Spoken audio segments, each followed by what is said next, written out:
But here, what we done, we cut in, and we done a trench along here, and we done a trench here to explain to us how the wall was built, okay, and how it's lasted so long, right? And we discovered that what they'd actually done was scraped away the topsoil, yeah, and got down to what they call the mal, which is like a mixture of clay and stone, yeah. Okay.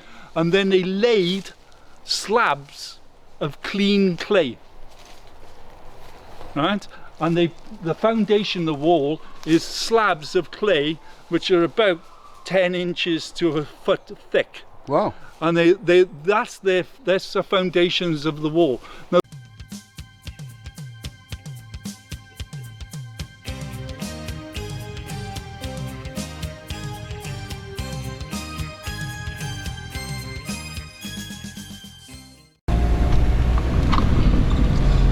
it's Ross from Britain's Hidden History, and we're in Cwmbran. Have you ever heard of Cwmbran? C-W-M is Cwm means valley, and Bran, B-R-A-N, means crow. But unlikely to call it the Valley of the Crows, it's far more likely to be named after the early British king Bran, who was also one of the first Christian rulers in the whole world. So it's a very significant, beautiful valley, the Valley of Bran. But unfortunately, in the 60s and 70s, it was decided this would be the site for the new housing that was desperately needed, Cardiff overflowing and all that kind of stuff. So the ancient archaeology was basically ignored, the historical significance was lost, and this massive, well, by Welsh standards, town was built called Cwmbran. So as you'll see, I mean, it's quite a well-established town now, and nothing wrong with Cwmbran. I quite like Cwmbran, but it's great for shopping back in the day. And these people, has been told, Cwmbran was just stuck up in the middle of nowhere in the 60s and 70s as a sick spot just to put people. So nothing to see here. What they don't realise is the fabulous wealth of history and archaeology that you have in this area. It's crucially important, right in the heart of old Wales. And so what Richard did, rather wonderful, he sort of got volunteers and set up the Cwmbran Ancient Association to have a look into this and try and give the people around here a bit more pride. That was his first objective. Let them have some pride in where they live and just what kind of place it was, and that there was some history, not just stuck in the middle of nowhere. And from that, they did archaeological digs, found out lots of information, reports. Archaeology have done showing some of the things that have been found, discovered a lot about the local religion, the fact that this is, you know, the name Bran suggests is one of the birthplaces for Western Christianity and Druidism before that, something Richard's particularly interested in. And all in all, it's just a fabulous wealth of history around here, and it's a beautiful place as well. So what I'm doing now is visiting that one of the archaeological sites. Unfortunately, there was, as usual, not much attention paid to all these findings and discoveries, and well, it's just been ignored, really. The work's been ignored, and it's basically starting to overgrow again, and we'll see what's left of it now. we're up on the eastern escarpments of Mynach Mine, top of Cwmbran. So what made you come here to do the archaeology? Well, Cwmbran's a new town, so they destroyed most of the archaeology. If you look down there, you can see Caerleon. Yeah, all the way down and to Lodge Hill. The Severn or the Usk. Yeah, well, when they built in Lordship of Caerleon, which is Cwmbran, they waived all planning laws because it was a new town initiative. So dreadful. They destroyed almost everything, but what they did do, they tried to create this garden city sort of idea, yeah, and they left these patches of ancient woodland. And this particular woodland hasn't got a name. It's called Green Meadow Woods in modern terms, but it's a semi-natural ancient woodland, yeah? And the woodland over to the right-hand side, just a couple of houses away from us, is called Craig Fawr Coed, the right. forest of the big ridge of stone. And the big ridge of stone is just up above us. There's a huge outcrop of conglomerate quartz, an ancient seabed that was pushed up there. Now this quartz is really important because they made these white pebbles, and these white pebbles were revered by the Druids and the early Christians, and we can prove that. There's proof of that within time team digs and other digs. Okay. They found pebbles of this in ancient Christian burials, in first century burials. They find this little white quartz. No other grave goods, just this quartz. Of course, this could tie in with the name of the place being Cwmbran, with Bran being possibly the first Christian king in the world, or it's possible. Some sort of religious it's leader possible. anyway.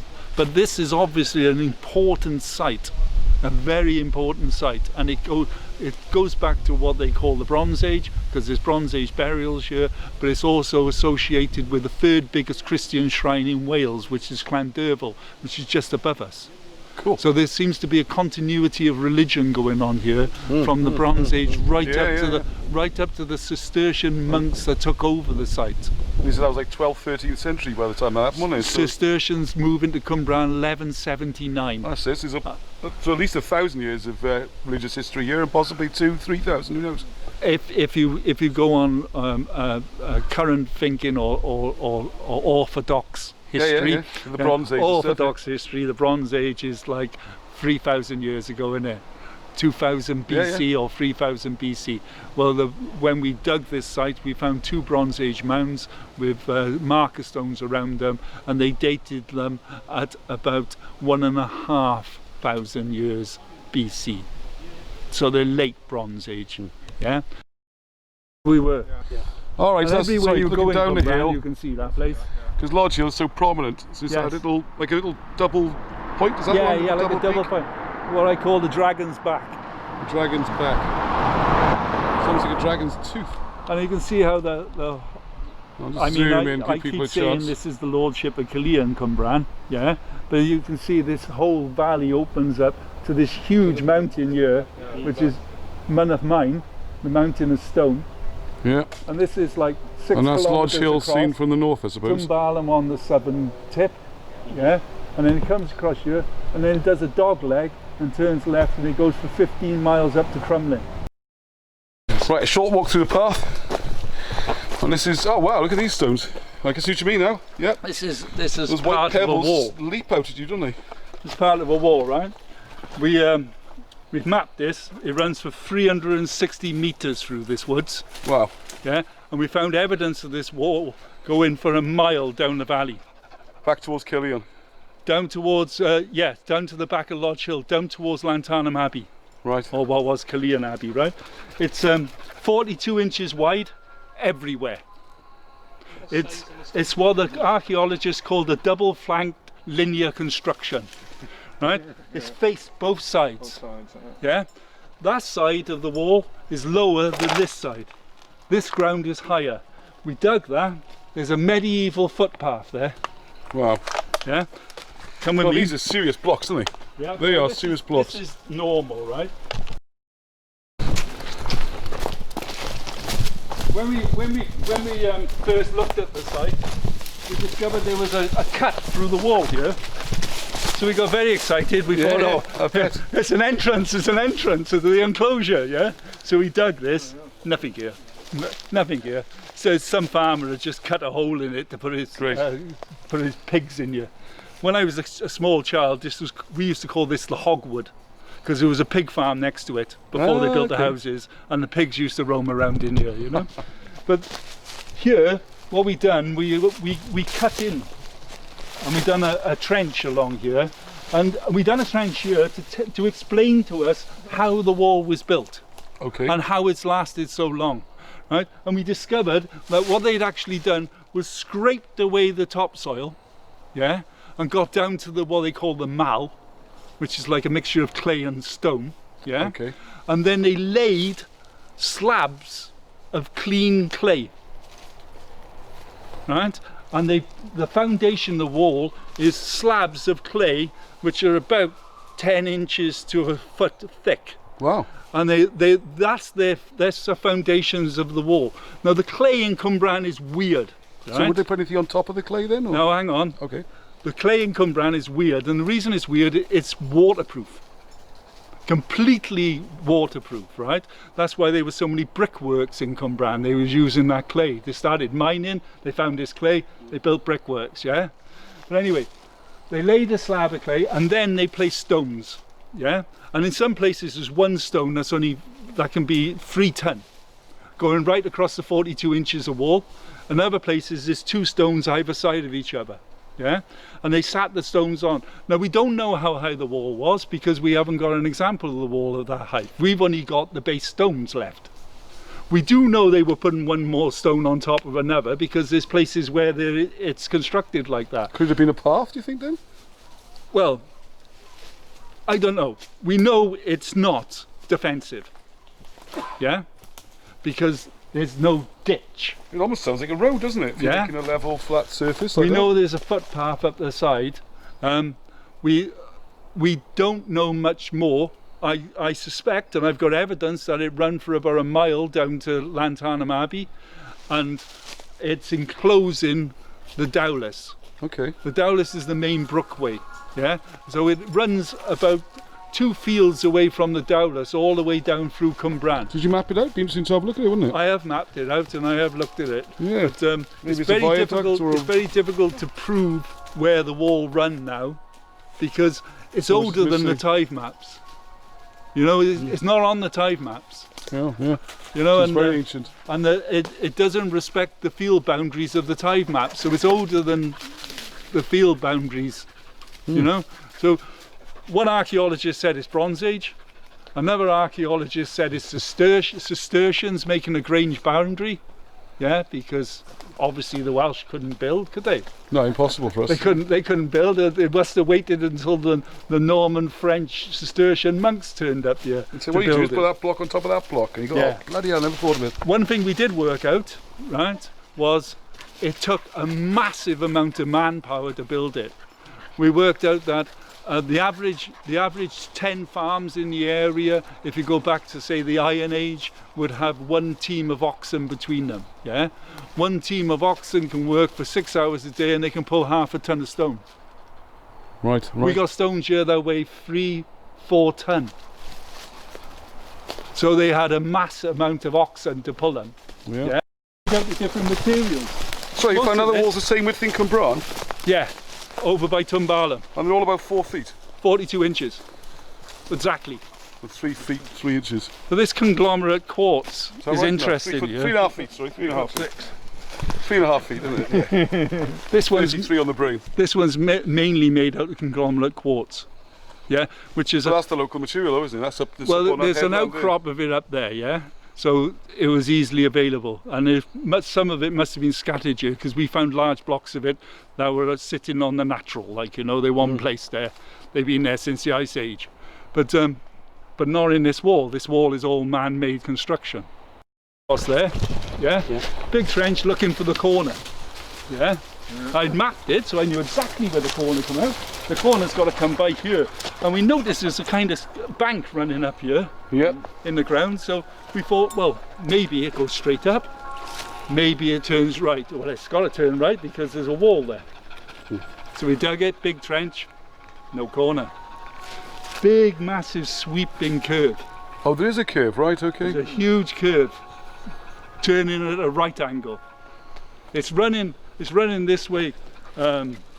It's running this way, east to west, and it turns and it goes from north to south. And we carry on down here.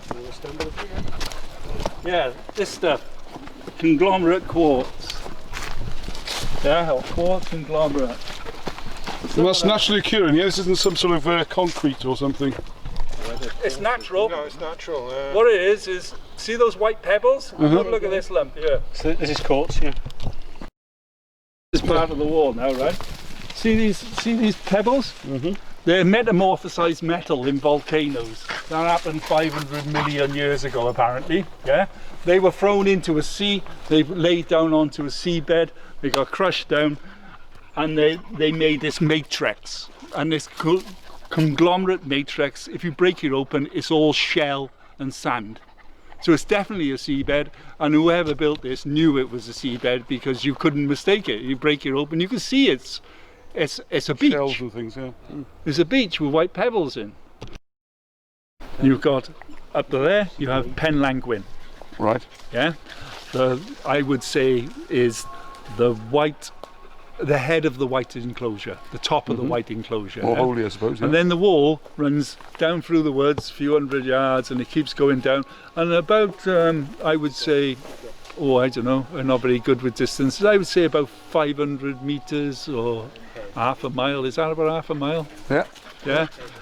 Down there used to be a farm called Clanach, which we translated as the enclosure in the enclosure. Okay. Yeah. And where we map the wall, it goes round that farm. Yeah, so it's in there. It's in between the Dowlas and the wall. And the Dowlas and the wall run parallel all the way down the valley. Yeah. Now if you get to the bottom, right down, I'd say a good mile and a half away, yeah, and you're down by Llantarnam Abbey now. Yeah, you're about half a mile this way from Llantarnam Abbey. There's another farm, and it's called Llandowlas, the Dowlas enclosure, and the Dowlas runs beneath, just next to it. So I think the enclosure was a section of the Dowlas. Something to do with the rivers running round. Yeah. Well, the water, I mean, it's kind of surmised in history when you're talking about water worship that water running from east to west is sacred in Britain. They think the Thames was sacred. West to east, rather. I was going to say, yeah, everyone west to east. They think the Thames was sacred because it was running from the west to the east. Well, the Dowlas runs directly west-east and then joins a river that's running north-south at Llantarnam Abbey. So I think what they've done was enclose part of the Dowlas and then used it for ritual burial, because all the way down the side of the Dowlas, on this side of the Dowlas, within the enclosure, I found small mounds of stone with nothing in, just a mound of stone. Well, I think they're burials. I think they're Silurian burials. Is this their cremation or something? Yeah, I think they just marked their burials by a handful of ash and a little pile of stone, which ties in exactly to what they were doing in the Bronze Age, because in the centre of these massive Bronze Age mounds, all there was a little kist, a little square of stone with a little jar of ash. And the whole thing, this massive elaborate thing, and all this plateau was just for that little jar of ash. So I think by the time we get to the Iron Age, they're doing exactly the same thing, but on a smaller scale, because there's more dead. Why would you bother? Yeah? And maybe only the important people had big mounds like this, and the average Joe, just a little pile of stone on the north side of the water, which I think is important to them as well. All those little mounds of stones are on the north of the Dowlas, yeah, on the north of a brook running from the east to the west. Could be. I really think there's some kind of ritual burial going on. And as I said to you before, the Silurians didn't exist because they never found a burial, did they? They wouldn't if they'd been cremated or sky buried or whatever, yeah? No. So as we wind our way through the beautiful Gwent countryside in this glorious summer's day, I'd like to give a big thank you to Richard Davis for showing us his site, and even bigger thank you for the work he did in organising that. He was a member of society in Cwmbran. He didn't like the fact that no one had any pride in the area and no one knew anything about the history, so he got off his butt and he did something about it. He got funding, he went to apply to lottery funding, local council, he explained how this would be good for the people. He had 150 volunteers at one point helping out with the dig. They raised the money, they got the archaeologists, they did fantastic work and helped show just what an important area this is, particularly for the history of Western Christianity, religion, Druidism, and the old Welsh kings, and so much more you can find. He paid for a full report to be produced, which I'll also be sharing. So total hats off to him. And please, if you've got anything in your area you want to share, please get in touch and we'll come and make a video. Also, if you haven't yet, go and do it. Do it. You might be surprised what you can find, and it's going to be up to us to do it because it doesn't seem the mainstream want to for some bizarre reason. I have no idea why. So please, let's help keep preserving Britain's hidden history. Also consider being a Patreon subscriber if you can. We do need some finances to keep this going, and it'd be very much appreciated. So very best wishes to all, and peace until the next time. Heddwch!